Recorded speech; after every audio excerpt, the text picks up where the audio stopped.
याद करिए, आप जब 10th में होंगे तो आपके विद्यालय में कितने शिक्षक आते होंगे। शायद आपके विद्यालय में आप कक्षा लेने के लिए हर एक सब्जेक्ट के अलग अलग शिक्षक आते होंगे। लेकिन झारखंड में एक ऐसा सरकारी विद्यालय है, एक +2 विद्यालय है, जिसका जो आंकड़ा है शिक्षकों का, वो बिल्कुल चौंकाने वाला है। शिक्षा व्यवस्था का इस तरह से कबाड़ बना के रखा हुआ है कि आप शिक्षकों और स्टूडेंटों की जो संख्या है उस आंकड़े को देख करके चौंक जाइएगा। यही वो विद्यालय है जहां शिक्षा के नाम पर पिछले कई सालों से सिर्फ पेपरबाजी हो रही है। एडमिशन के तारीख पर एडमिशन तो हो जाती है, परीक्षा भी समय पर ही लिखी जाती है, पर पढ़ाई के नाम पर सिर्फ औपचारिकता पूरी की जाती है। बच्चे निराश हैं, हताश हैं, क्योंकि उनके लिए विद्यालय में शिक्षक ही नहीं है।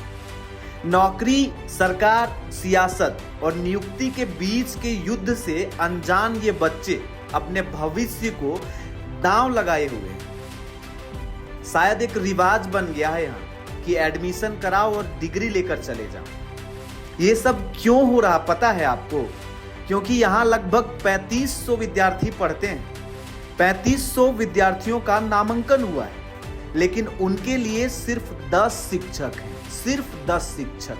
पूरे विद्यालय में 3500 स्टूडेंट पढ़ रहे हैं, लेकिन उनके लिए सिर्फ 10 शिक्षक हैं। प्रखंड से लेकर जिला शिक्षा पदाधिकारी तक मौन मुख दर्शक बने हुए हैं। यहाँ इंटरमीडिएट के तीनों विषय पढ़ाए जाते हैं, लेकिन इतना जद्दोजहद है कि कॉमर्स के शिक्षक की आप बीती सुनिएगा तो नहीं सुनी जाएगी। आईटी है, मीडिया है, आईसीटी का लैब है, जिसके वजह से कमरों की संख्या और भी कम हो गई है सर, जिससे बच्चों को बैठने में काफ़ी असुविधा होती है, जिसके वजह से बच्चों में अफरा तफरी होती है, विद्यालय भी असहज महसूस करता है। इन सारी सुविधाओं की कमी है।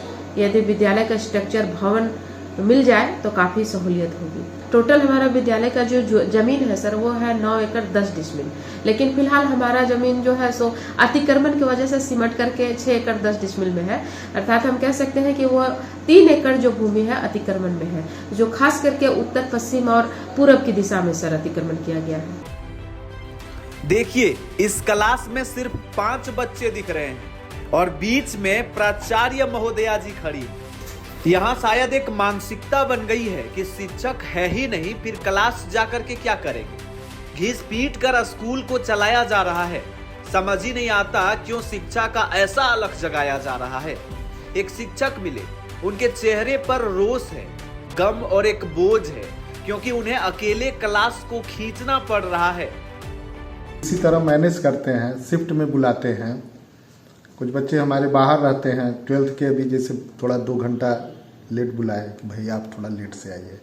आते हैं बच्चे, अपना लाइब्रेरी में बैठ गए या अगल बगल बैठ के पढ़ते रहते हैं। उनको ऐसा मोटिवेट कर दिए हैं, क्लास में टीचर नहीं भी है तो भी बच्चे आप देखिएगा मैक्सिमम पढ़ते हुए ही आपको मिलेंगे। दिक्कत तो है ही, बहुत ज़्यादा दिक्कत है, झेलना पड़ता है, लेकिन किसी तरह मैनेज कर रहे हैं आप? किसी तरह मैनेज किया जाता है।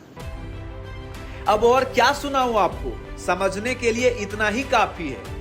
आलू के साथ मजबूरी में साग डालकर सब्जी बनाया जा रहा है। अपने अपने हिस्से की रोटी तो हर अधिकारी द्वारा खाया जा रहा है, लेकिन इन बच्चों को वर्षों से सिस्टम का बदहाली ही सुनाया जा रहा है।